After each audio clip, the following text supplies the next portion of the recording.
আস্তে আস্তে শীতকাল চলে যাচ্ছে, কিন্তু ভেজিটেবিল চপ একদিনও করে খাওয়া হয়নি। তো আজকে সন্ধ্যাবেলা সেটাই করে নিলাম। সাদা তেলে 5 ফোড়ন দিলাম, তার মধ্যে পেঁয়াজ কুচি আর সামান্য নুন দিয়ে হালকা ভেজে নিয়ে দিয়ে দিলাম আদা রসুনের পেস্ট। এবার একসাথে সমস্ত মশলা কষিয়ে নিলাম যাতে কাঁচা গন্ধটা মরে যায়। এবার হলুদ গুঁড়ো, লঙ্কা গুঁড়ো আর সামান্য পরিমাণ চিনি দিয়ে কষিয়ে নিয়েছিলাম।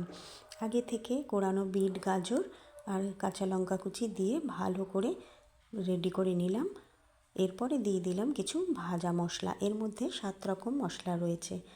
এবার দিয়ে দেবো একটা সেদ্ধ করে রাখা আলু আর কিছু রোস্টেড বাদাম। এইভাবে কষিয়ে নিয়ে তৈরি করে নিলাম ভেজিটেবিল চপের পুর। এবার হাতের সাহায্যে ওভাল শেপ দিয়ে আমি 6টা ভেজিটেবিল চপ তৈরি করে নিলাম। প্রথমে একবার আমি বিস্কুটের গুঁড়োয় কোট করে নিয়েছিলাম, তারপরে একটা ডিম ফেটিয়ে নিয়ে ওর মধ্যে গোলমরিচ গুঁড়ো আর নুন দিয়ে ফেটিয়ে নিয়েছিলাম ভালো করে। তারপরে চপগুলো ডিমের গোলায় চুবিয়ে নিয়ে আবার সেকেন্ড কোট করে নিলাম।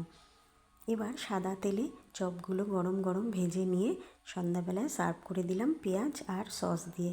তো বন্ধুরা, কেমন হয়েছে তোমরা অবশ্যই কমেন্টে জানিও, আর ভালো লাগলে শেয়ার করো।